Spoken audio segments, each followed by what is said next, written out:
Hey everybody, it's another episode of In Depth. It's your dancing fools, Jeremy and Jason. That's here right. in the studio, and we are grooving. We're finding our groove. We're getting our groove back. It hasn't been very long since I've done a show, but I had that panic as the music starts of going, am I live? Like, did I do this right? Am I missing a step? I don't know. You know, there's like horror moments where you're on autopilot so often you rarely like check yourself. It's one of those things. Yeah, totally. I mean, I went to work today. Obviously, haven't been doing it for a while, but I forgot my badge. I forgot, I showed up without anything. Oh, you went in-person work learning or what? I did in-person work learning today, Wow. but I barely made it there, and it was weird. How was it overall being back, and was it feel good or did it feel abnormal? It just feels tiring. You're not used to doing that commute, riding the subway and then walking and walking and walking and then riding the subway. Like, I got home and I was like, oh my God, I got to go to sleep. It exhausted me. I mean, I used to do that and then go work out. Like, now I just came home and I was just like, I just stared. Just faded out. You got to get your rough back up. Yeah. Yeah, it's exactly what it is. So. Well, that's cool, man. We do have a good show. We have a lot of thinking to do today, Jeremy. So put your thinking cap on. Okay. I'm going to go ahead and start with my story, and it's a big story. It's sort of making the rounds on Disney social media, and literally on Disney's social media. There's a gentleman on TikTok who's claiming Disney stole his work and is reselling it in the parks. And so, I looked at this, and he made a couple TikToks about it, and I'll play a little bit of them. But knowing what little I know about trademark, I don't really think he's correct. So what I wanted to do is get an expert on, but there was none available. So I'm calling. No, so I invited our friend Brian Shar from Cross Pond Law, and he was on a few years ago doing a show on Disney patents. And so anyway, I reached out to Brian. I was like, look, here are all the videos. Can you watch them and see if you can throw together like a coherent and sort of pull back from the weeds kind of outlook on what's going on with this guy, and is there a thing here or not? Does he have a case? Is he correct? Is he not? What's going on? So Brian was kind enough to join us. Brian, welcome back, man. Yeah, thanks. Thanks for having me. It's going to be a fun show. Yeah, absolutely. So I guess let's just play a little bit of this guy's first TikTok. It's a 2-minute thing. I don't think I want to play the whole thing, but it'll just give you sort of his vibe. Also, he's a person who trims his fingernails like way down, so where the pad of the fingernail comes up, or pad of the finger comes up and almost encompasses the fingernail, and it's very weird, and it's distracting. But why is so much of his fingernails in this video? he's holding a piece of the artwork. So what he did is he made a recreation of one of the tiki drummers in the tiki room, and he's claiming Disney stole that. Yeah, my apologies. I probably should have led with that, but you know what? I wonder if I could just share it, because you've seen these videos, Jared. No, you sent me a lot of pre-work for this particular episode. I did none of it, with the prerogative that, and I'm sure Brian will understand this, you want to be as unbiased as possible.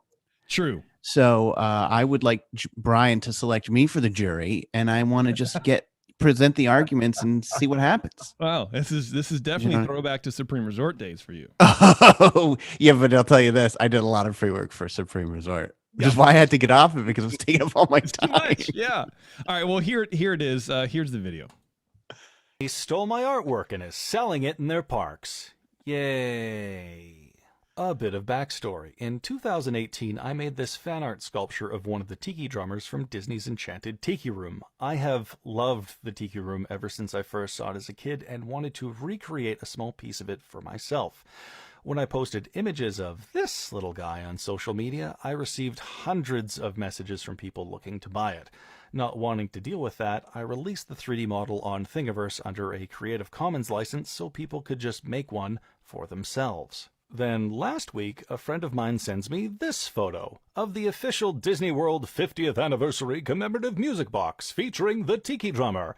And he said, "Hey, that looks a lot like yours." And I was surprised because it did look a lot like mine. Because it is mine. Don't believe me? Let's take a closer look, shall we? I have identified a few landmark areas that are identical between my model and the one that Disney is selling. I think the most evident being these two circles here, which are conjoined on mine because I was just lazy, and the same two are conjoined on the Disney one. These three cut marks here, and these three are identical between the two models. Surprise, surprise. And this cut here, the dent in the forehead, the cut on the lip, and these little marks here, they're identical between both models. Do I really need to go on? No. Oh yeah, Disney's taking credit for my work and selling it in their parks without my permission, consent, or even giving artist credit. Now, I'm going to give Disney the benefit of the doubt in that they... whatever. He goes on to explain a little bit about, it's probably just a contractor that took it and, they didn't really know, blah, blah, blah. But... Not to single out this commenter specifically. Hold on. Yes, go ahead. He copied Disney. I don't understand. This is insanity from the beginning. First of all, it's like, oh, I think I've seen this before. Yeah, we all have. It's in the Tiki Room, you dope. I've seen it a million times. They drum. I'm mad. Brian, over to you. Brian, any questions from your side? What does the judge say? Well, Jeremy, it's unusual for the jury to be asking questions, but hey, this is an informal proceeding, so I think go for it. Well, here's the second one. Here's the second one because it sort of pertains to exactly what you're saying, Jeremy. Sorry. Not to single out this commenter specifically, but this seems to be a very common misconception here. No, I am not claiming that I own the rights to the Tiki Drummer. As I said in the first video, it's a fan artwork. However, the specific version Disney is selling is the one I made. Now, just because it's fan art of a Disney IP does not mean that Disney can claim ownership of the model and sell it to their wallet's content. It would have been easy enough for Disney to have one of their own artists make one or just use a 3D scan of the original, but they're selling the version I made without my permission. I think a good analogy would be a musician doing a cover song. For example, when Lady Gaga does a cover of a Beatles song, that doesn't mean that Paul McCartney can come along, take her recording, put it on his own album, and sell the crap out of it. And in my particular situation, it's more egregious. It would be as if Paul McCartney also claimed that he was the one singing on the recording, playing all the instruments. You get the idea. So, in other words, they might own the song, but they sure as hell do not own my performance. Okay. But wouldn't Lady Gaga need to get permission to cover that song in the first place? Like I don't think he did. On Disney. Hold on, just autoplay. I'm going to shut up because I think Brian probably has more intelligent legal analysis. You're doing great, and this is the last video I want to play because he provides an update, and it's a pretty acidic. Update on Disney stealing my artwork and selling it in their parks. Yay. I was wrong. I admit it. I was wrong in giving Disney the benefit of the doubt and assuming that it was some freelancer that stole my work. Because it appears it wasn't just some freelancer. Very far from it. One of my followers on here kindly sent me a photo of the bottom of this Tiki music box. And as you can see, it has an artist credit. The person who plagiarized my work is Costa Elevezos. Don't know who that is? I didn't either. According to his public LinkedIn profile, he is the product design manager for the Walt Disney Company and has been for almost 6 years. Beyond that, he's been a Disney staff artist since 1997. So yeah, not some freelancer. This is someone who should know better than to steal other artists' work and then try and take credit for it. So, Costa, how many other artists' work have you plagiarized with your years at the Disney Company? I'm not disappointed. I'm just mad. Update on... Okay. I'm on his side now, by the way. Actually, should I say it like this? I am on his side now, by the way. What his hand motions are so annoying in that video. Yeah, they kind of are. So anyway, Brian, what's going on here, man? Who's right? Is he right? Is Disney right? What's happening with this? Because I don't really know. Because like my esteemed colleague Jeremy here, at first I was like, okay, this guy can't be correct. There's no way Disney was going to do that. And then he showed the cut marks and showed all that, the commonalities between the two designs. And then I thought, okay, well then he has a case. But I don't believe it. I don't believe it. So clue us in here a little bit, please. Yeah, I think both of you guys have essentially the correct instincts here, and I'll try to go through this at a fairly high level and not get too deep in the weeds. And if I do get in the weeds, please just pull me back, and I'll pull back a little bit here. So the issue that this guy has is a copyright issue, right? So there's essentially three kinds of IP. There's patent, copyright, and trademark, to oversimplify. This is not a patent issue where it's like an invention for something useful. It's not trademark, because trademark is a word or logo or something else that identifies origin of goods. This is copyright, which covers creative works, right? It can be sculpture, painting, music, what have you, books. All of that is copyright. So this is a copyright situation. And as Jeremy rightly pointed out with great outrage, he admits literally 10 seconds into the first video, this is a fan sculpture of one of the tiki drummers in the Enchanted Tiki Room. By the way, perhaps my favorite part of Disneyland. I love the Tiki Room. Man, that's just such a great place. And I haven't been for way too many years, but even I remember the tiki drummers. So from what I can tell, and again, I probably should mention, I'm not giving anyone any legal advice here. I don't have access to all the facts on either side.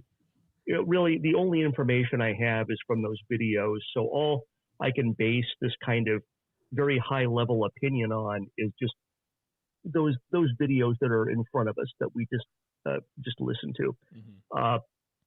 So he's apparently a 3D sculptor.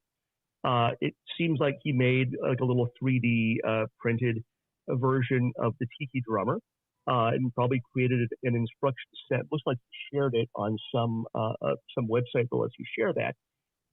And to his credit, he didn't try to sell these to anyone. Apparently, he showed them off, and people liked them, which is why he shared the instruction set. But he's not trying to make any money off of this. So that's fair.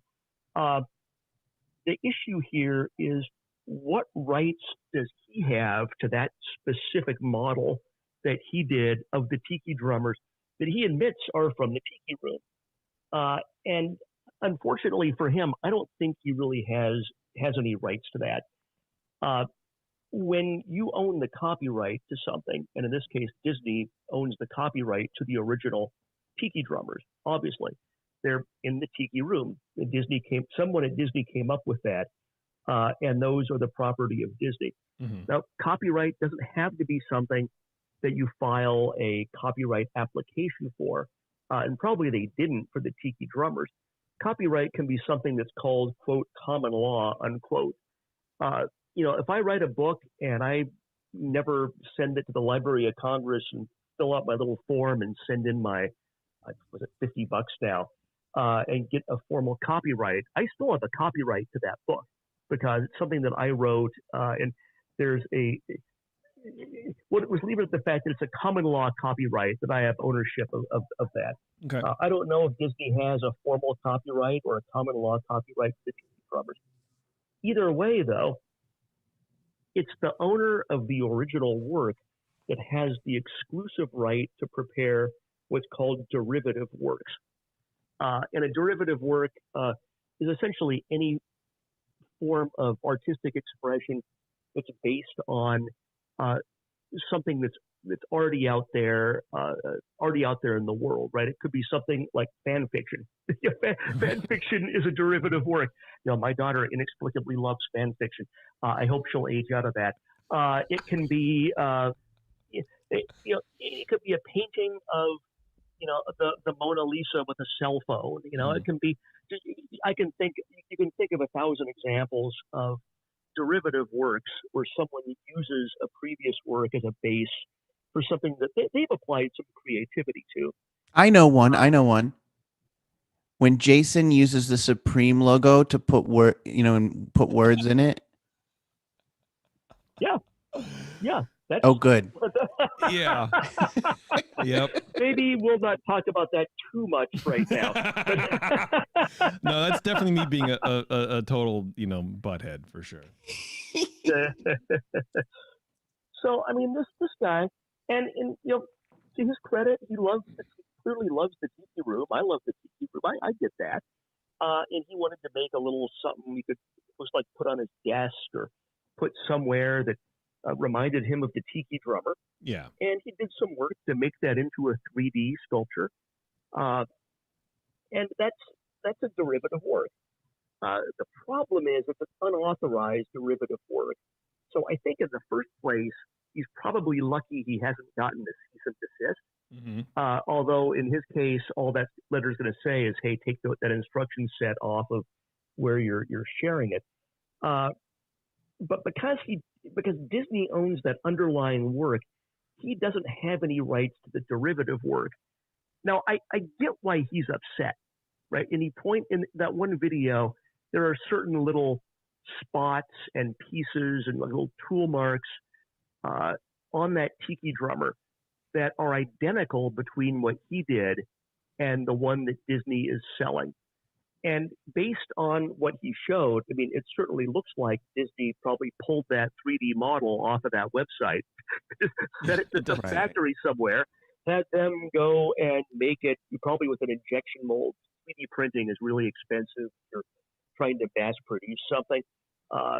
I suspect they made an injection mold and ran a bunch of, ran a lot of those, however big that lot was going to be, and then they're selling them. So I get that he's upset that they utilized that artisan work that he did for their own sculpture. But the problem is, because his 3D model is an unauthorized derivative work, he doesn't own any rights to that. He doesn't have any copyright to that.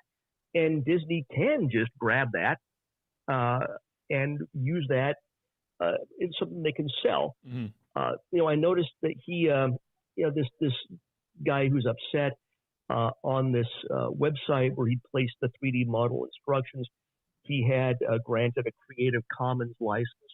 And in a nutshell, a Creative Commons license is like essentially, hey, anyone can copy this for any non-commercial purposes. And that may be why he's upset in part, but he can't grant a Creative Commons license because he has no rights to grant. Right. So, I thought that was really funny too. It's like, oh, this is his moment to be a hero. Whereas, well, I put it up there for everybody to have because I care. Yeah. Well, that's right. And Brian, you said this earlier. You said, oh, he's kind of I'm paraphrasing you, obviously. You said something about, like, I give him credit because he didn't charge for it. But you don't have to make money off of something to infringe someone's copyright, right? Like, he didn't make money off it, but that's absolutely true. Yeah, that's absolutely true. It shouldn't be up in the first place. He has no right to. You can make it all you want, but you're distributing someone else's copyright. And that's not okay. So I kind of don't really care about this dude if he's getting ripped off. Studios do exert some forbearance on that, right? And it kind of falls. I mentioned fan fiction and joked about that a little bit, but most of the studios will allow people to write and distribute online as long as they're not charging any amount of fan fiction, because for them it's good publicity. Right. Right. It's one more way for fans to engage with that property. Right. And as long as no one's making money, the studios won't get involved. And I suspect that's why this guy didn't get a cease and desist, because there's no money in it for anyone. But also because there's this artist doesn't own any rights to that 3D model. Disney could just go in, grab that off that website and start making that same thing to their heart's content. Okay, I mean, so there's a couple things. Number one, I do think it's weird that that's how Disney because I think it's very clear that Disney ripped it off Thingiverse, and which is just a repository for 3D designs. Basically, you want to have a 3D printer, you go on there, you can get anything done for the most part. I think it's weird that they went and pulled that off Thingiverse and then said, "Yep, this is what we're doing." Because I mean, so the guy's name is Andrew Martin. His TikTok is Monster Caesar Studios, and he has a lot of stuff. He does a lot of stuff. I think it's weird that they just didn't hire somebody to do this. That they just went to a free website and grabbed the designs and said, "This is what we're going to charge." $250 for or whatever. I think it's odd, but also, I think it's weird that I lost my train. Oh yeah, I think it's weird because this guy Andrew, he has sculpted for Disney before, and in one of his other videos, he held up like a little up ornament. He goes, "I made this." So it's strange that someone who worked for Disney as a contractor before is now like putting this big sort of social media viral campaign going against Disney, against his former employer, and doesn't fully understand that he didn't have the rights to distribute the thing that they took anyways. Yeah, there may be, like I was saying earlier, my discussion about this is based solely on the information provided in those videos. And I don't know, there's no way for me to have any independent investigation of those facts. I don't know what the background is. For all we know, they're having they're mad at each other for reasons that have nothing to do with the statue. Mm-hmm. This could be, and especially, I thought it was a little offsides to call out the guy from Disney in the video. But the artist chose to do that, so that's fine. There may be some personal animosity. I mean, I can only speculate as to that. There may be some other issues that Disney and this gentleman are having. We don't know. We're outsiders. We don't know that. We can't know that. But I agree with you that it does seem like, and they're charging how much? Like $200 for that thing? I don't know. I imagine. I mean, I can't see Disney. I mean, it's a giant resin music box essentially. I can't imagine they're charging less than $100 for it. Yeah, and I just I'm always amazed how much money people have to spend on stuff. Does it hold popcorn too? Yeah. That would be that. It holds your Dole Whip. That's right. There's a special Dole Whip dispensing hole in that thing. In which case, we probably charge like an extra $100 for the Dole Whip support. But yeah, in a sense, you think that this is a thing Disney spent a lot of effort on. It looks nice. I like it. I wouldn't buy one just because I wouldn't want to spend that much money, but not because it's unattractive or bad. It's a cool thing. It does seem a little odd they wouldn't just call up this guy they've worked with before and say, hey man, you've done this. Why don't you work with our factory reps and just get this set up and get it done? Well, right. And the thing about it, it's not a direct replica of the Tiki drummer in the Tiki room. It's sort of a direct replica of the Kevin and Jody sculpture that they made in like 2008 for, I think, the Tiki room anniversary or something like that. So it's like they already have done one of these. So why not re-release it or hire these other? I mean, I guess the answer is because it's cheaper to do this. Yeah, and I'm not aware of that Kevin and Jody previous figurine, and it would be interesting to take a look at that relative to the marks that the artist in the video was talking about. I see what those.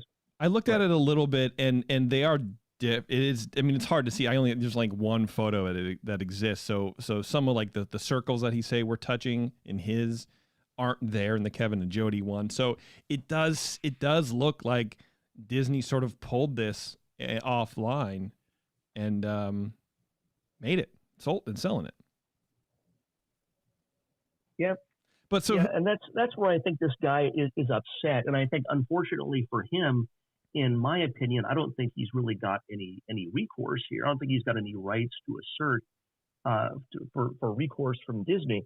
but I will agree with him that it does come across a little cheesy if they did, in fact, what he thinks they did. Yeah. So the bottom line is, it's not. There's no lawsuit here. It just sort of sucks for this guy. Yeah, that's my opinion on that. It's I get why he's mad. I don't get why he's so mad to make multiple videos about it. But I get mad at weird stuff that people would be baffled about. So hey, I mean, we all have our own things that we get passionate about. So I can't slag him for being a little upset.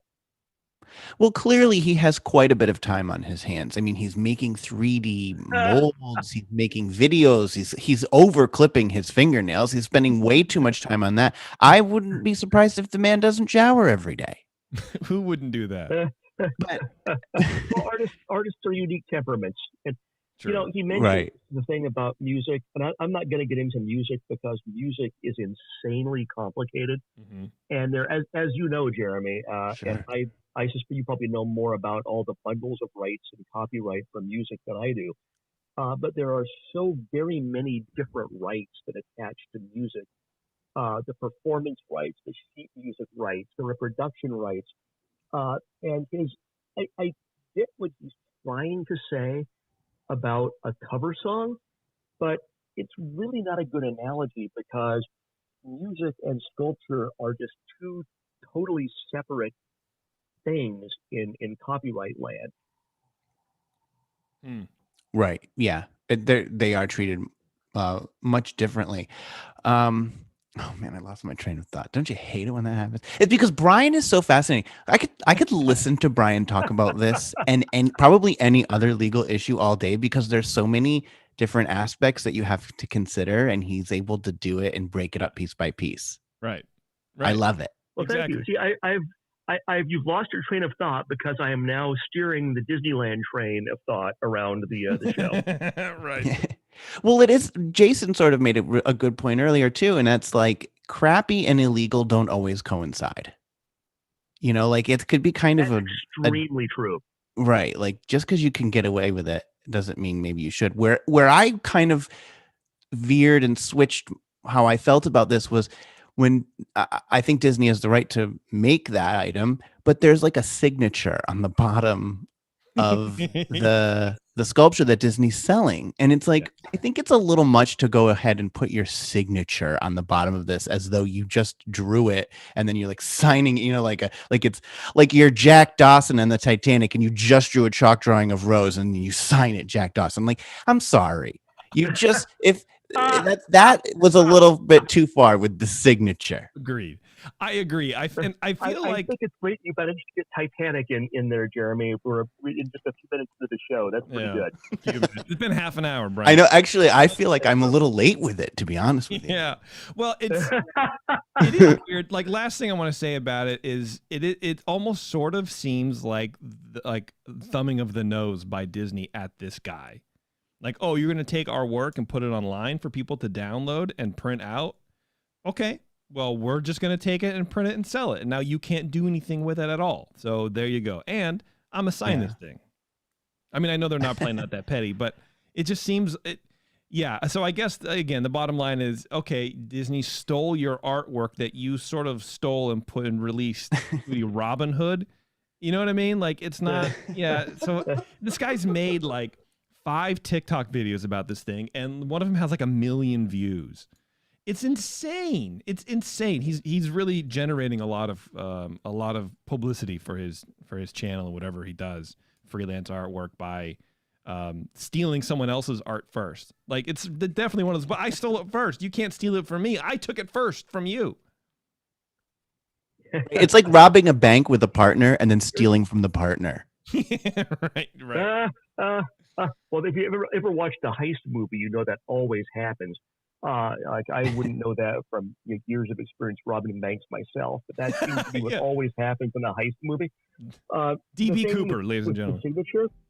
I agree with you that that's cheesy. And when you look at that frame, I pulled up that frame from the video, or those few frames, and it's kind of very artfully noted on the packaging. The art of Disney theme parks, and it's under this, the stylized Magic Castle, and like it's yellow and some stylized Mickey Mouse head and ears on there. And under that it says artist, and there's the signature and the guy's name. And it never says he's the artist of that particular piece. He might be the artist of the art of Disney theme parks. It's you can kind of make an argument. Well, no, he's not trying to take credit for that particular piece. That's the lawyer talking right now. That's the lawyer talking. Right.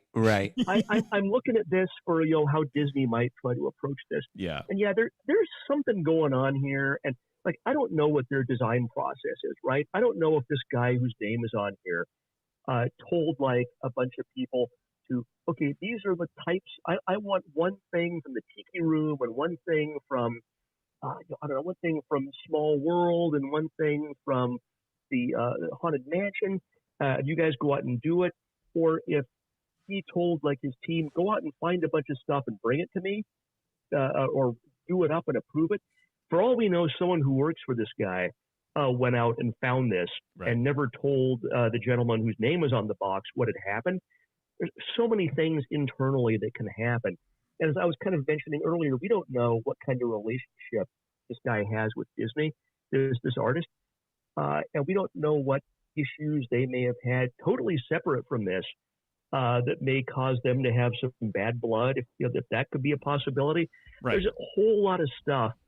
And, the reality is, even if there were something that would be ever a legal action here, there's not enough money at stake to ever go do discovery about what happened.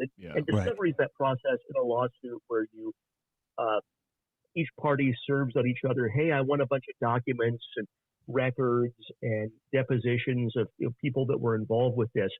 And it's long and it's expensive, and there's just not any money here. And it's probably also the source of this artist's frustration. Is I think that he recognizes that this happened, but there's really no cost-effective manner for him to ever find out what happened or get any recourse for how he thinks he was wrong. Right. And he wants like artist recognition. I guarantee you more people now know about this than have bought this stupid statue. So enough with it. Andrew, just let it go. I think Brian's right about something else, though. He said that, it might have been someone who worked for that artist, who brought it in and whatever. And I think that's exactly right, because for them to do this and say, oh, you copied our art, now we're going to go make it, that would be very calculating, but that would also take a lot of effort. And I always think lazy wins out. Correct. Like people will be lazy before they will be put in effort in calculating. Just like Jason won't put the effort in to take a shower regularly because laziness was. I take it regularly, just not every day. Well, yeah, and it is hard for us to believe that Disney would cut a corner like that. You know what I mean? It is. So that's the strange part.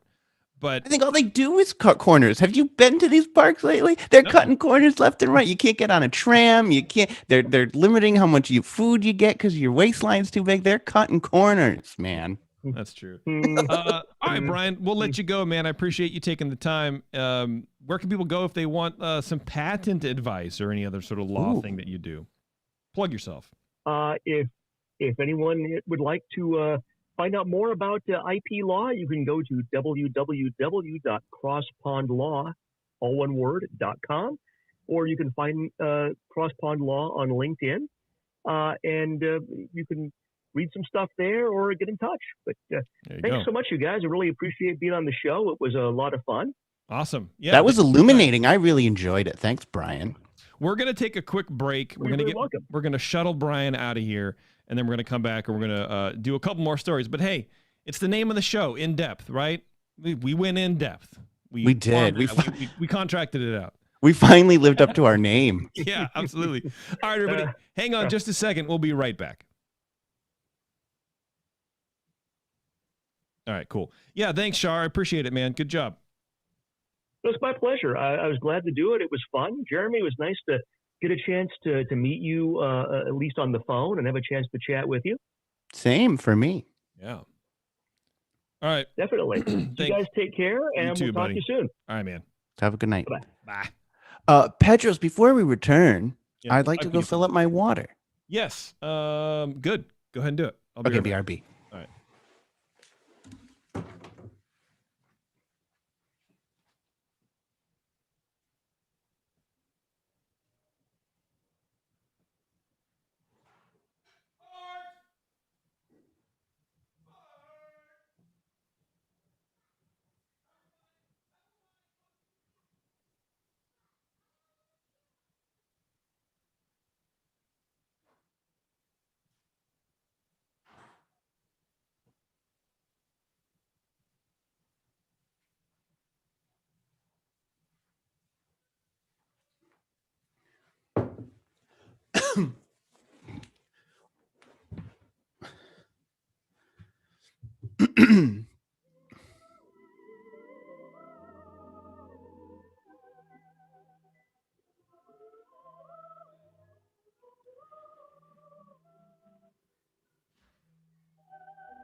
Hi, guys.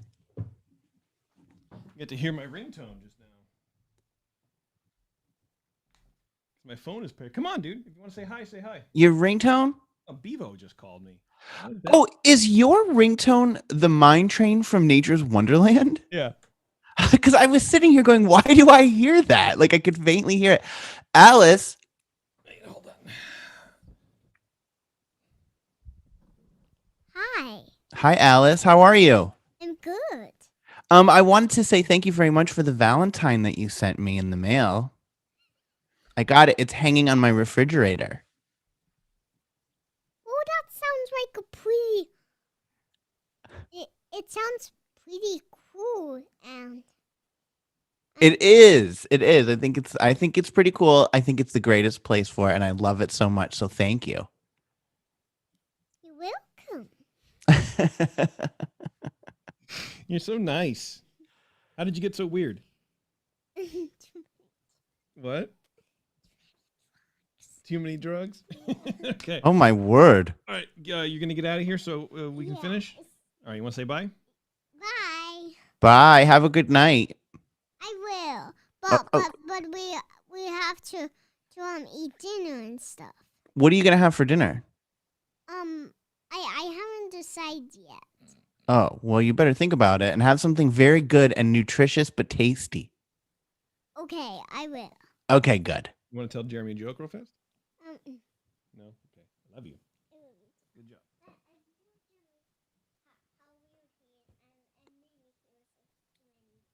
job. Maybe he will. Okay. Bye-bye, sweetheart. She's getting very articulate. She's doing a great job, man. Yeah. She's really doing a good job. Well, mazel to that, I say. Good for you. Yeah. Thanks, man. All right, let's come back. Back to the show. It's this one. Here we go. In depth, reporting Disney news that's probably not made up. All right, Jared, what you got, man? Hit us with some news.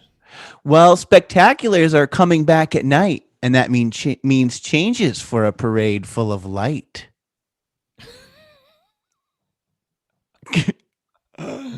Very good. Nighttime spectaculars are coming back to Disneyland at the end of April. But I know you don't even care about this. You hate nighttime spectaculars, I feel like. I say that I hate them. The reality is I loathe. No, I just don't. I'm not interested in them, I guess. Like I've seen fireworks and I don't like Disney music enough to care. Like I really like Disney parks. But I don't care about Moana soundtrack, seeing it timed with fireworks or whatever. Like and projections on the castle. That doesn't mean anything to me. Okay. Yeah. I'm sorry. You sound very sad. Well, I didn't mean to make you sad, buddy. I want people to enjoy it as much as I do, but I have to say I don't like any of the new ones, so I'm kind of going in. I'm in your boat lately. They all suck, so I'm kind of here, man. yeah. But the big news is the return of the Venerable Main Street Electrical Parade. Disney recently released a tweet touting the return of nighttime entertainment at the resort, but what had Disney fans really excited was a new float coming to the electrical parade. Did you hear about this? I have, yes, but I'm interested to hear it from you. The new multi-segment parade unit, as Disney calls them, okay, good, will feature characters from such beloved films as Aladdin, Frozen, and Coco, as well as new characters from Encanto. And this parade float will cap off the parade with an It's a Small World finale section. Whoa. Which I'm personally most excited about. I love the idea of Small World getting some love and Small World getting some love in an electrical parade, because the only other place I know that does that is Tokyo Disneyland in there. Tokyo Disneyland Electrical Parade Dreamlights, which I have covered on the show before. Disney observers were quick to note that the shape of these parade floats, because it's a long group of them, the unit is made up of several floats, and they look very familiar. To be sure, these are not newly constructed floats. They are the old To Honor America segment floats being repurposed and rethemed for the new characters. So get ready for a brand new finale. Finally, Main Street Electrical Parade is getting some love. This year marks the parade's 50th anniversary. Is that including the years it wasn't operating? Yes, it does, because it debuted in 72, so it's 50 years whether it was there or not. As it debuted, it did debut back in 1972 in response to the success of the electrical water pageant, which started over in Disney World. So Disneyland was feeling a little left out, but they don't have a big lake, so they put the electrical water pageant on the street, and thus came the Main Street Electrical Parade.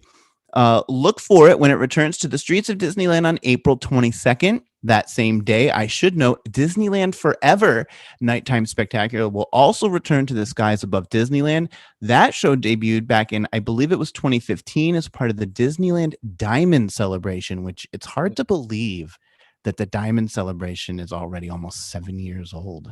2015. Jeez. I know, that's because I think that's when we were really going a lot. Like we were going for like weekend trips. Yeah. Like that. Right about That's there. also when I linked up with you, 2015. Yeah. I think I found that old show. I think we were talking about on Secret Show, I think, just this last weekend, which I'm still editing, by the way, in case anyone's waiting for it. Yeah, and I found that show for Jeremy's first show, because I think we were trying to figure out how long it was, because when Taryn and I went to Disney World, we didn't meet up with you. And I think it's because we just didn't know you. It was like 2 months after you were on our show. Right. Yeah, it's too bad. But I do remember listening to your Disney World recap while I was on the Disney cruise.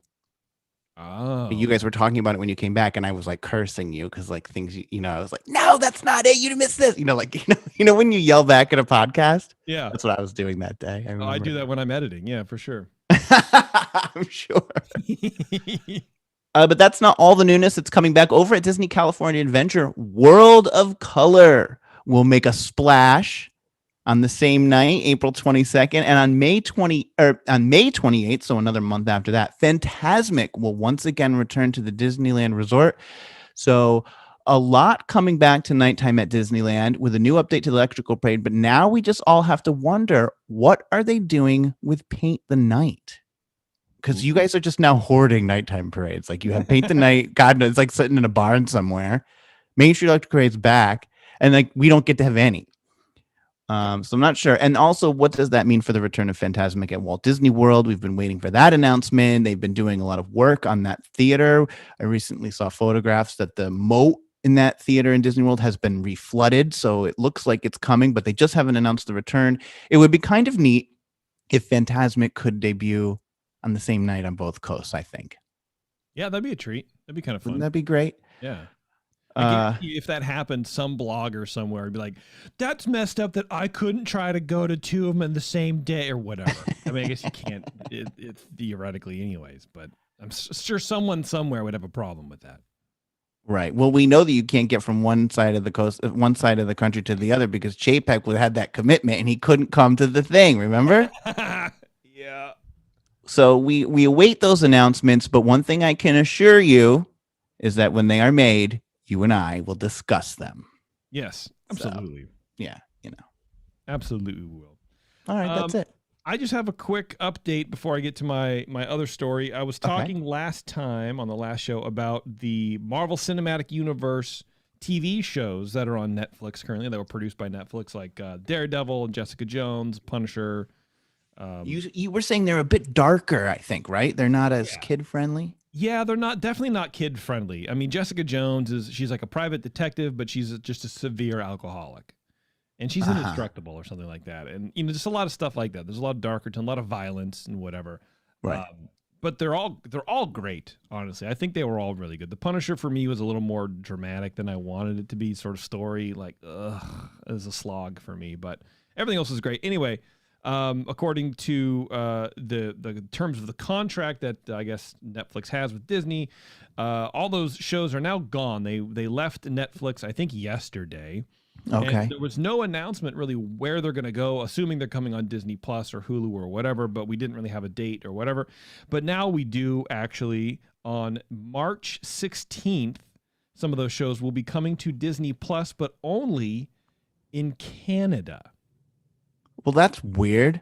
I know, right? A press release from Disney Canada officially confirmed the Disney Plus release date of Marvel's Netflix distributed shows on the streaming service after they leave Netflix on February 28th. So it's March 1st. They're already gone. The announcement revealed that Daredevil, Jessica Jones, Luke Cage, Iron Fist, The Punisher, and The Defenders will start streaming on Disney Plus Canada on March 16th of this year. It is unknown if Disney Plus in the U.S. and other territories will begin streaming these series on this date or at a later time. That's it. It must update, but why? Weird. I think it must just have to do with like region where they license, where they own, how soon they can rebroadcast, because all of that's probably by country, right? It's probably country specific rules and licenses and stuff.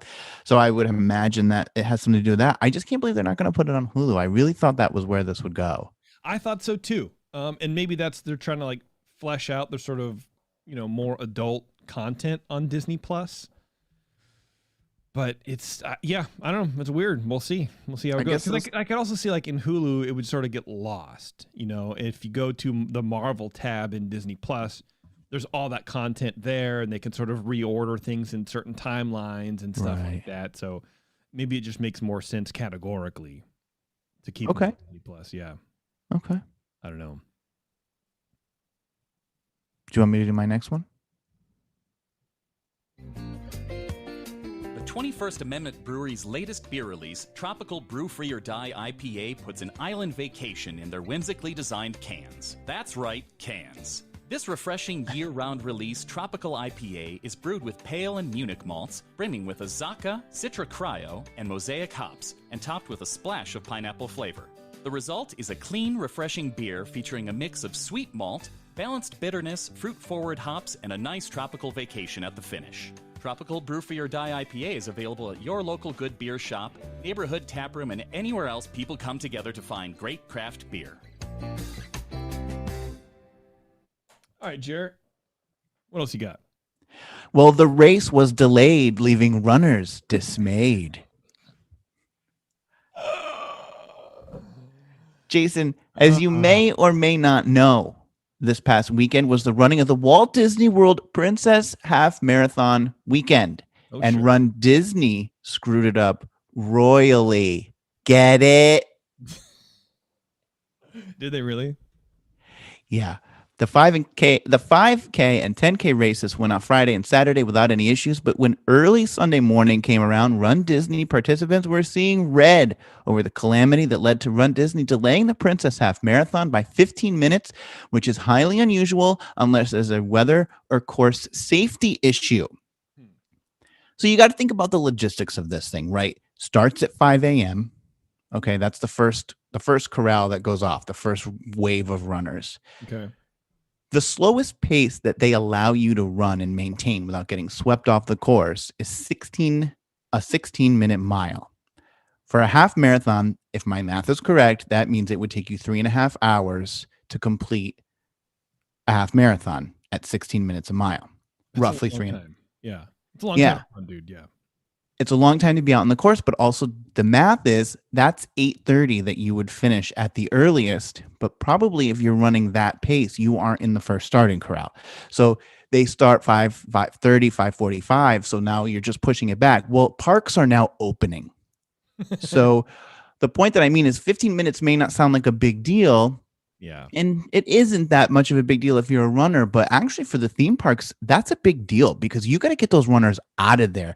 These are roads that people are driving on. The buses need to take over and people got to get into the parks. So it's a very delicate balance of getting this run finished and getting everybody out of there before the parks open.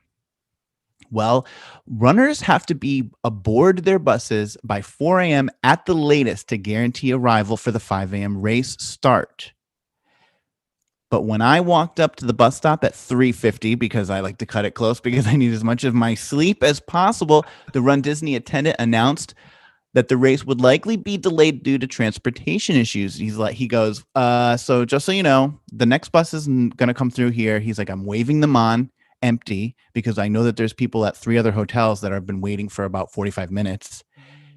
And he goes, and we have reports that people were picked up by their buses an hour ago and still have not been dropped off. Oh, hell no. And it's at most a 10-minute drive. Oh, God. I mean, mainly because you have to get up that early. So you get up that early to do this thing, and you're not even at the place to even enjoy the ambiance and the pomp of what you're doing. Right, exactly. That whole pre-race, they got the food trucks, they got the DJ, they got everything going on. It's where it's at.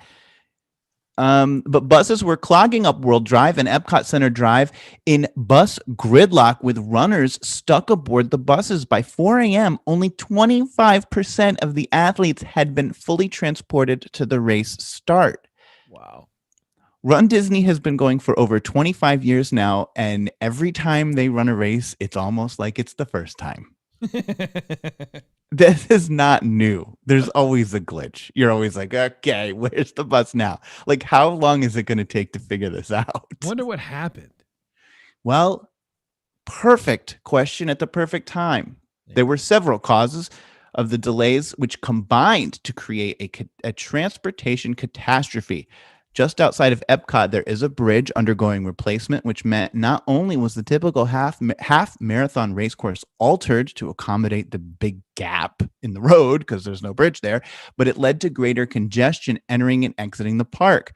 The construction also wasn't necessarily registering on the GPS of the bus drivers, causing them to take routes that went nowhere and then having to backtrack, which also, why are these bus drivers relying on GPS? There should be a route that they take and they stick to, and there's Disney should give them the most appropriate route. There's a lot of, even with the race, there's road closures because we run on the road. So you've got a bridge out, you've got road closures. Don't let the GPS do this. Yeah. Okay. If only there was an analog way to get where you need to go. Sure, MapQuest. Yeah. Further, Disney was not allowing local participants to park at the race start. So normally you can drive to Epcot, park your car, and do the race. Because of the altered race start, the starting line was in the parking lot. So a lot of the parking at Epcot wasn't available to regular parkers. So now Epcot can't accommodate all those cars. So what they said was, don't drive to Epcot. You have to park at Hollywood Studios, and then from Hollywood Studios, we will bus you to the race start. Wow. So not only are hotel guests being delayed at their hotels and on buses, but there's an hour-long wait to get on the bus at Hollywood Studios parking lot to get shuttled to Epcot. So they've got people waiting in line at Hollywood Studios, people waiting at their resorts, and a parking lot of buses on World Drive, and no one's at this race start. There were runner complaints of being stuck in a 45-minute line just to board the shuttle bus. Kind of covered that. The delay to the race start might not seem such a huge deal, but given the Florida heat, runners want every minute and every mile they can to run before the sun starts to shine. Like when that sun comes up, you want your race, a majority of your race, to be behind you. Right. And if you run an average of a 10-minute mile, which I can tell you the average pace of a Run Disney race is not 10 minutes, it's way slower than that. But let's take 10 minutes for math purposes. If you run a 10-minute mile, that means you have at least, and it's a 15-minute delay, that equates to at least 15 minutes or a mile and a half in the sun versus not in the sun. God. Yeah, I could see where that would just drain you. Which drains you. Yeah. Adding to that, exhausted and overheated runners who now ran more of the race in the sun needed to then be transported back to Hollywood Studios to get to their cars. God. Now they're waiting in a 45-minute line in the Epcot parking lot in the beating sun. You've just run 2 hours or 3 hours, and now you have to stand in a 45-minute line with no shade. Yeah, that's bad. That's very bad. Well, what happens when dehydrated, overheated runners have to stand in the heat for 45 minutes? They start to faint. There was fainting. It was reported in the Facebook group Team Run Disney that an extra medical tent was set up near the queue for the bus to address the collapsing, dehydrated, overheated runners. There were also complaints. Interestingly, I didn't think about this, but some of the athletes with disabilities who participate in the race, because anyone can participate. Sometimes it means that you participate as part of the wheelchair contingent. Sometimes because you often have runners who are blind and they run with a guide. So there's all sorts of athletes with disabilities can participate, which is wonderful. But there were not proper transportation accommodations made with all of this moving about. Sure. And so the runners who are participating in the wheelchair portion, they have to get their wheelchairs there, which have to be put underneath the bus. So it's like a whole thing. They should have been on their own bus. So Disney didn't. There's a lot of people who are accusing Disney of not really taking care of that portion of the runners as well. I don't know. Maybe they did and some just didn't know about it, but that was another big complaint. So a big kerfuffle, I would say, for Run Disney this weekend. They didn't see it coming, and it was a lot of things that sort of added up together to kind of to throw them off. But for a $225 race, you guys they have to see this coming. You've got to prepare for these things. You can't have this happening when you're paying this. It's the most expensive race you can run. I've run marathons that cost less than $100. Here's a half marathon. And it costs $225 plus your, obviously you got to stay there and do all that. So sorry for that much money. And that's the whole thing with Disney lately, right? It's like, oh, you want to charge a lot of money? Fine. But we expect a certain level of service for that money. Right. I think that's why people are willing to throw more money at Disney's, because the expectation has always been there. I mean, it's always been there. It's always going to be there. And then only recently has the conversation turned to, well, what you're getting for what you're already paying is sort of a lot. So to deal with it, we can raise it 5%. But when that happens a couple times a year, and then stuff like this happens, and the level of service drops, but the price keeps going up, then I think that's why people are being more vocal about it than maybe they have been in the past. Right. Yeah. Yeah. So that's what happened. Run Disney.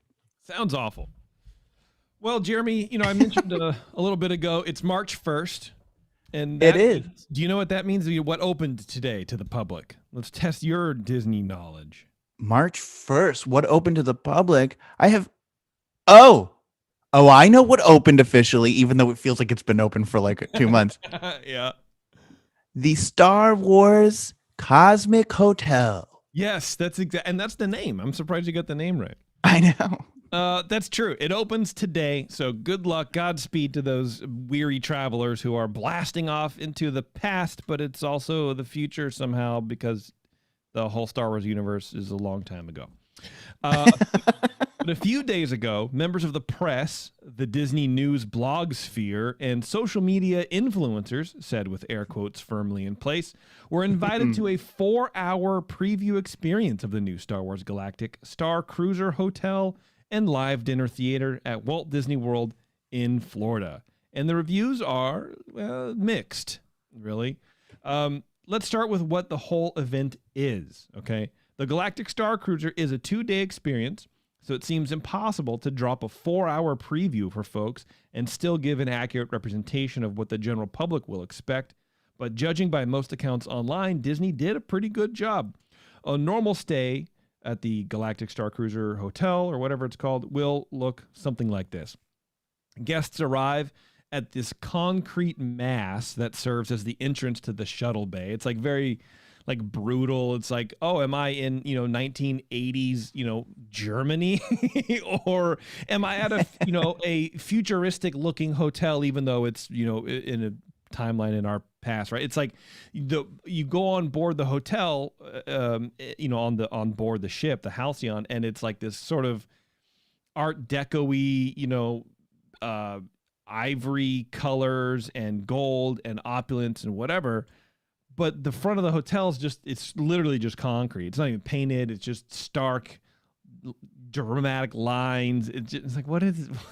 Okay, there we go. Yeah, it's very peculiar. But maybe that's is that what a hangar looks like a space? Is it? I don't know. Put a banner up, and so I wonder if it's sort of they maybe juxtapose the two, where you leave the world of the parks, right?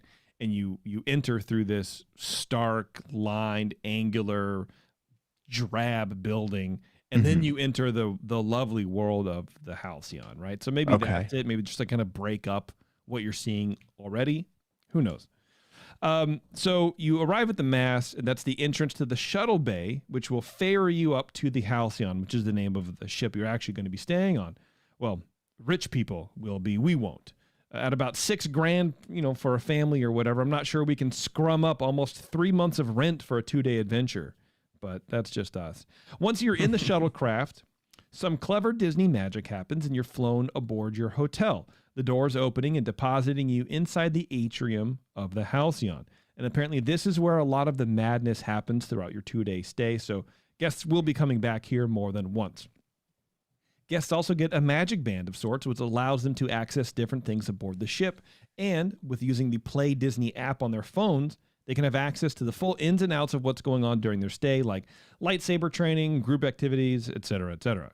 Later on in the evening, it will help you gain inside knowledge on any of the drama that's unfolding around you as well. So it's sort of like your lifeline to what's happening.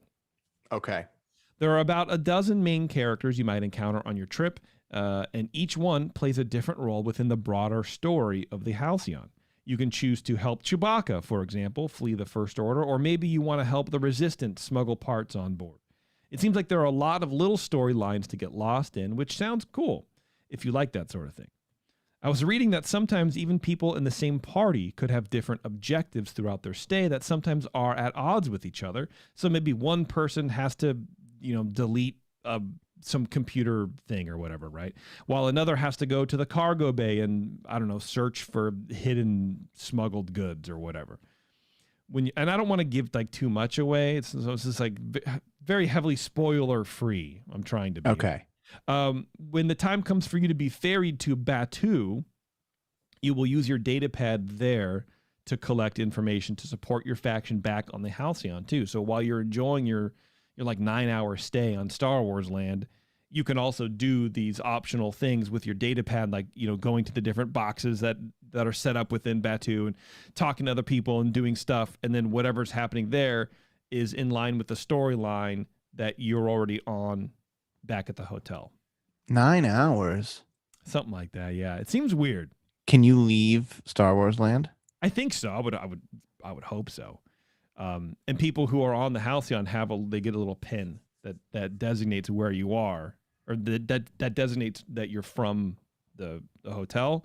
And apparently that will gauge the interactions of the other people that work on Batu, that work on Star Wars Land, to either treat you differently, or maybe someone's going to hand you like a note or interact with you in some way that's special from just people, the general. From the Stutzes. Yes, right, from the pores. Right. Yeah, well, from the middle class, not the upper middle class. Like, Right. Disney encourages guests to be as involved as they want to on their stay. And they provide guests in their hotel room with a little document here that says, you are invited to engage while on your voyage. Actually, first, the title is Tips for a Successful Voyage. Okay. To fully immerse yourself while on Star Wars adventures, follow your curiosity and sense of adventure. First of all, you can't use the same word twice in one sentence. To fully immerse yourself while on your Star Wars adventure, follow your curiosity and sense of adventure. Yeah, that doesn't sound good. No, not at all. You determine your own story, which characters you help, which information you share, and what choices you make chart the course of your voyage. This is your invitation to get involved. Explore the ship, introduce yourself to characters, and if you see a curious commotion, feel free to join in. Yeah, right. No two adventures are alike. Your adventure is uniquely yours. You may see things that other passengers do not. Sharing information with your fellow passengers is encouraged. As you make choices, your path may diverge from your travel party. If you want to stay together, coordinate your choices. This sounds like it's a brochure for a swingers retreat. You may see things that other people may not. Oh, look, an interesting activity. Don't worry, join in. Yeah, pull a key from the bowl and join in. Your personal itinerary will update throughout your voyage, so check back your data pad. Often characters will reach out to you through your comms, which is your data pad, I guess. These messages will change throughout your experience based on the choices you make and the characters you befriend. Make sure to have your notifications turned on to get the latest as your data pad updates, blah, blah, blah. So, imagine you're just walking around and the whole trip you're hearing bing, bing, bing, everyone's notifications going off all the time. It sounds like a nightmare, to be honest with you. Yeah. Introduce yourself to people. All right. Yeah. No, it's definitely not for me. I'm telling you, this sounds like, if you take out Star Wars, this sounds like it's for swingers. Yeah. And that's the basics of it. There are plenty of storyline spoilers out there on the internet. So if you are dying to know exactly what happens and when and all that kind of stuff, go look those up, especially after this weekend. I mean, what's out there right now is from a media event. So it's, like I said, it's a 4-hour, very, very compressed thing. Yeah. But there's a cool article on BuzzFeed. Actually, I put it in the Discord if you guys want to read it. If you want to join the Discord and read it, just literally exactly what's going on, all pictures of food and exactly what's going to happen and times and everything. It's, it's pretty wild. I mean, it seems like a pretty wild story. So that's what happens. That's what it is. Now let's get to what the Star Cruiser isn't. Apparently it isn't very large. The hallway that brings you to the atrium feels very claustrophobic from a couple people's accounts.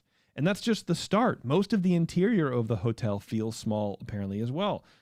The rooms have a version of Alexa that you can use to ask questions of by using your Magic Band. Disney partnered with Amazon a few years ago to bring this tech to hotel rooms, and it seems like this is just an extension of that deal. It's like a reskinned Alexa, but there's a screen on board, and whenever you tap your Magic Band to the screen, there's like a droid that pops up, and he's like your assistant droid. So pretty cool. Yeah, they sort of reskinned it, and you can ask it questions. You can ask a question about the story or what's coming up next, or anything involving the hotel, and you'll get some kind of response. Is it like a hologram? No, I think it's just a video. Oh, yeah. The cantina on board, where you can play sabacc and relax with a drink or two, is about half the size of Oga's Cantina in Star Wars Land. So very, very tiny. Oga's Cantina isn't really that big. I mean, you got the center of Oga's, at least in Disneyland, is the bar. So you got a lot of that space eaten up by the bar. So just talking about seating, that doesn't really seem like it seats a lot of people. I would imagine that thing's going to be full often. yeah, but it only has a limited number of people it can draw on. I mean, there's only 140 rooms on board, and I think it's like 100 rooms. But if you have families, that could theoretically be 400 people. yeah, but then that assumes that they all want to be there at the same time. I think that's Yeah. really Well, I yeah. wonder So what the capacity is of of the cantina in the thing, and I wonder if there's like reservation. I don't know. It'd be interesting to figure out. Apparently, you can do a lot of stuff. You can just wander. You can go in there and play sabacc, or you can just sort of like hang out. You don't need to be interactive with the storyline, but I think I'll get to that in a little bit. Okay. The rooms are similarly small, just larger than a cabin on a cruise ship. Yeah. I mean, a spaceship would be small, right? Yeah, it but it would be. Yes, you're right. And this is what I thought too. It's a cruise liner in space, but it's also supposed to be a throwback to like the opulent days of space travel. So you imagine things are going to be larger than apparently they are. The bunks aren't very big. I mean, the biggest bed you can get is a queen bed. I don't know. It just seems very small. Okay. Apparently, it's also not for introverts, or at least not too many introverts at one time. The adventures you have can be largely impacted by those around you. So if you aren't up for being handed a secret note by a crew member with dire instructions on how you can support the resistance, then this might not be the experience for you. Yeah, I would hate that. Yeah, I know, me too. Much like riding Smuggler's Run, your indifference on your activity could ruin someone else's good time.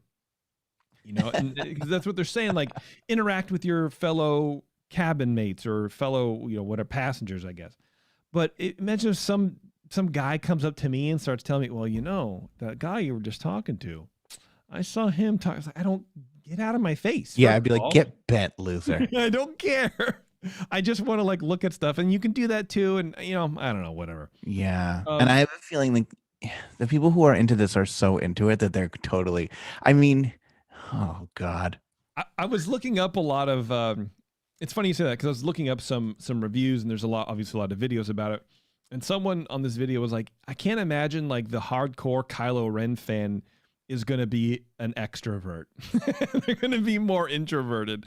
I think a lot of Star Wars fans who would like this are sort of, basically what he's saying is he's calling them nerds. And yeah, it's like, I wouldn't go that far because these people also are wealthy. It's fair to say that they're wealthy. Maybe they're saving up, but they're wealthy enough to be able to blow $6,000 on 48 hours. That's a lot of money. I can't imagine that you're just so introverted where you're not going to at least have some kind of fun, but you do need to, when you go into this, you need to understand that people are going to come up to you. It's not just you going up to the cast members. It's other passengers trying to interact with you as well and draw you into their web of nonsense. So you do sort of have to be, it feels like you have to be on. Like when I'm doing the shows, I'm like, oh, okay, I'm on. This is a thing. Or whenever we've done a meetup, or whenever we've done the 100th show or whatever, and then we went to the park with a bunch of listeners. I felt on, and that's how you are. This is how I would feel. I'd be like, I'm 48 hours of working right now. And I don't want that feeling. I don't want that feeling. But what else I read somewhere? While passengers don't have much time on Batuu, shuttles between Hollywood studios and the Halcyon only run for 9 hours. So I guess you're not stuck on Batuu for 9 hours. And by the way, shuttles, it's a modified box truck. Like you literally get loaded into a truck and shipped over but there's like a secret passage. Like you get your own entrance to Star Wars Land. Okay, yeah, that makes sense. Yeah, I mean, thematically, it makes sense. Priority entrance passes, called Lightning Lane passes, are loaded onto data bands, which those are your magic bands that you get on the ship. Loaded onto data bands for Star Cruiser passengers to enjoy walking straight on to the 2 Star Wars rides, Rise of Resistance and Millennium Falcon Smuggler's Run. So with your stay, you get at least one Lightning Lane pass for both rides. Okay. Which is sort of like, really? Like, I don't know. I feel like you're paying all this money to skip the line. We only paid $20. I don't know. I wonder how many they get, too. Because you are paying $6,000 or, $4,800 at least.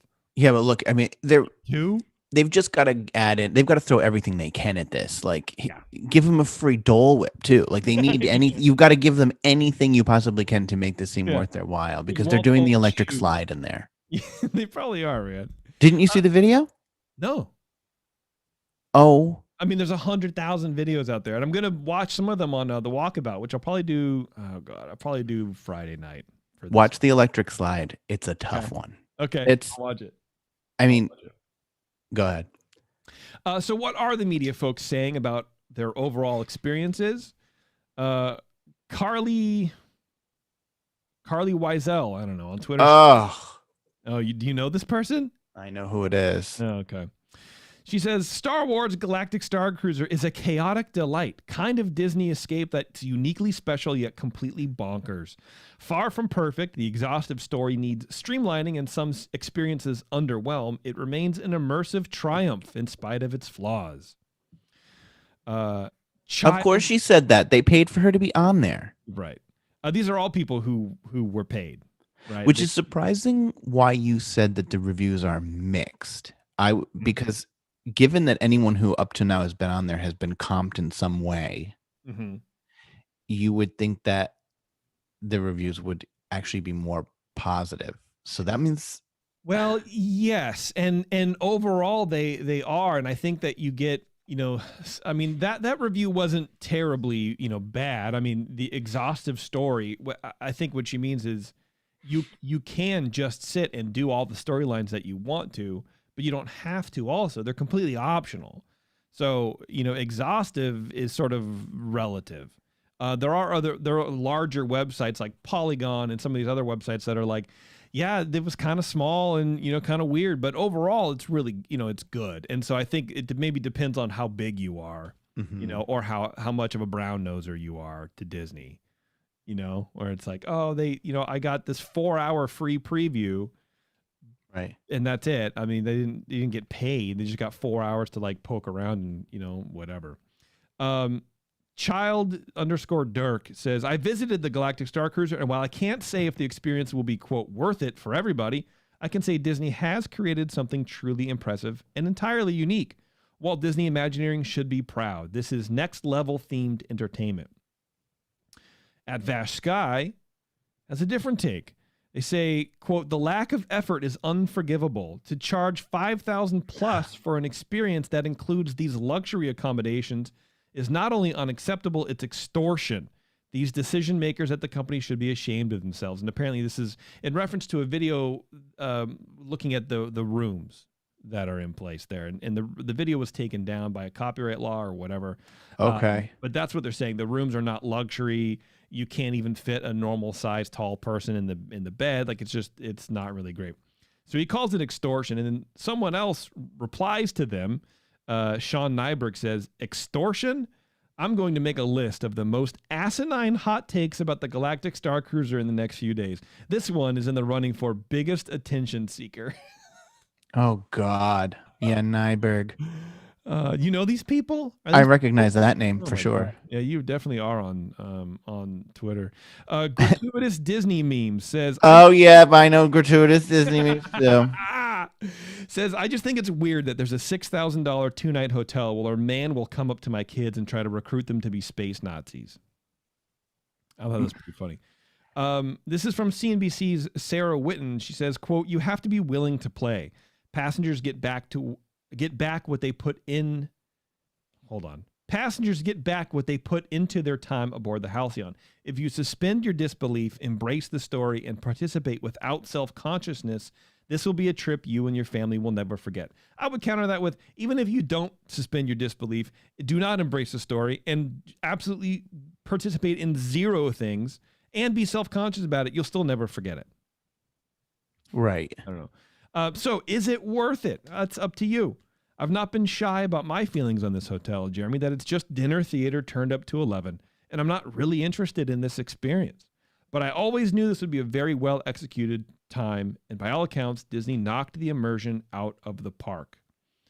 So that's what's going on for the Galactic Star Cruiser. It sounds really cool. It looks great, but for 48 hours for the money, I just that's not my thing that I would like to do. And I'm a Star Wars guy. I love it. It sounds horrible to me. I have absolutely zero desire to go, even if it's for free. And I want to say something. I want to go back because you mentioned people because there were people who did the full, 2 nights, right? But then there were people who also got invited in for this 4-hour preview. It wasn't just 4 hours. Well, it was 4 hours on the thing, but they got put up for 2 nights at a Disney resort in they addition. did? Oh. Here's Denise at Mouse Steps and her Twitter is at Mouse Steps. So she's one of these people. We spent 4 hours on the Star Wars cruiser yesterday. Disney did put us up for 2 nights at Disney's Coronado Springs. So we were #hosted. I will post an article about it tomorrow. So that, see, it's not just, that's the thing is, like, even if you went for free, which none of these people even just went for free, they all got something for it. And that's why I'm not trusting any of these reviewers. I mean, I can't imagine what other honesty they can have. I mean, yes, if you get something for free, you're sort of automatically psychologically skewed towards being kinder in your review. But well, and you want to go to the next free thing. Sure. Yeah. You want to be the first on Cosmic Rewind. You want to be when they open another hotel, Disney Cruises. They want it all. These people will stop at nothing. Well, and it's funny you mentioned that because there are also reports that people who got invited to the media event and were able to purchase items are reselling those items on eBay. Oh, yes. Which is a big no-no. And apparently the people in the rooms, you were limited to 2 items per room, per cabin. Because you put your stuff in your cabin, you experience the cabin, and then you go do the stuff, and then you leave. You were only able to buy like 2 items. So they limited it. And apparently people are reselling it online. At least one person did. And it's the only way that you can get these things. They're new Star Wars Intergalactic Star Cruiser Halcyon lightsaber hilt. Someone was selling it for $1,299 with $29.95 shipping. It's like, at that point, it's free shipping. Come on. Right, like, take a lesson from Macy's. If you spend $100, we're going to throw in the freaking shipping. Right. And then there's a droid, like a little remote control droid that was going for $9.95. Star Wars Intergalactic Star Cruiser Halcyon Black Magic Band. So just they were reselling the band that they got for free for $199. A little toy for $249. And these were sold. So that droid ended up being sold for like $695. Someone paid $1,300 for the lightsaber hilt that you can't get anywhere else. It was an exclusive, to the thing. But you can get it early. So here you go. Right. This proves it. They can charge $6,000 for this because people who can't even go are paying $1,300 just for some trinket. Right. Yep. Exactly. So Disney probably isn't charging enough for this for these psychotics. No, they probably aren't. And it sort of goes back to our conversation with Brian about the tiki drummer. It's like, you can charge people $250 for that drummer and people will pay it. I'm not saying that's what I don't even know what they're charging for it, but people are going to pay for it, and that's the most low effort. Now it's thanks to the Monster Caesar Studios guys, Andrew, whatever his name is. It sort of exposes the minimal amount of effort that's put into it, and it doesn't justify the value, even if it's $100. They didn't do any work. They took designs that were made by somebody else, right, and scaled them up and said, okay, we're going to print that. Where does the price and value combination fit into that? There's no effort. Normally you'd be like, oh, well, someone had to sculpt this and we had to figure it out, and you paid the artist, and I kind of get it. At least that's what I do when I buy stuff. It's like, okay, well, the maker of this has to be paid, and their time is worth something. It's just like buying a box of wine or maybe a bottle of wine. Who knows? Like, there's time in there, there's effort in there, but there's not. And so Disney doesn't have to justify the time anymore. They just set the price and people just go. See, I don't. That's an interesting way of looking at how you make a purchase. I rarely make those considerations. For me, it's just how bad do I want this, and is it worth it for me to own this item, or to have that cash for something else? Because basically, if you have that, that's something else that you're not doing. So what am I not doing in order to have that tiki drummer? Interesting. That's how I look at it. Yeah. Well, I think I should clarify with artwork, not like with a T-shirt or anything like that, but like with art, like with this thing behind me, the Night Before Christmas thing, or well, I hope it wasn't worth too much because it's broken now. Oh, like yeah. This guy right here, right? This Hatbox Ghost, sculpture that's dusty on my desk. Well, interesting. It has so Oh, what Brian was saying about it's probably just the guy's signature on it because he's just head of the department. There he is. there he is, Jace. So it's artist signed, even though he didn't actually carve this thing. He's the artist in charge of the division. That's really weird. I know. It is very weird. But this is not a new sculpture. This is years old. So it sort of lends me back to that Andrew guy he's just getting attention and sort of being a big baby about something he stole in the first place. Yeah, he is. Yeah.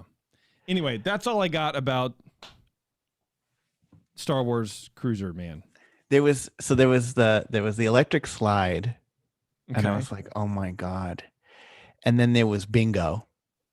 Yes, there's a version Well, of bingo that they're doing on the ship. And I'm like, this is a rainy day on a cruise. This is what they do when you're in the Bahamas and it's raining and it's like there's nothing else to do. They're like, hey guys, let's do the electric slide. And you're like, I don't think so. Also, like, here's the other thing that the electric slide really that one really got to me because they're so obsessive over theming and it being immersed. They were doing the electric slide in Star Wars. Like, that seems like, isn't that going to take you out of it? Now all of a sudden I'm at a bar mitzvah. I went from Batu to bar mitzvah. Yeah. Someone on Twitter was like, why am I paying Florida sales tax if I'm in deep space in a galaxy far away a long time ago? Why? That's weird. That's an excellent point. It should be wrapped up into the total price so that you don't see that. Yeah. Someone did mention that they were like, what sort of took me out of the experience is that, it was only 4 hours, but it was the amount of people in street clothes. So Disney does encourage you to cosplay, to come, and dressed up, and you can buy the very expensive costumes there, or you can make your own and bring it. You can do all that. That's totally fine. And they were like, I would recommend people do that because looking around, how many people are in jeans and a t-shirt, sort of, you're not really on a, an opulent sort of, thing. Yeah. I mean, how far? I think we're taking this immersion thing a little too far. I agree. Like, Sure. I like consistent theming.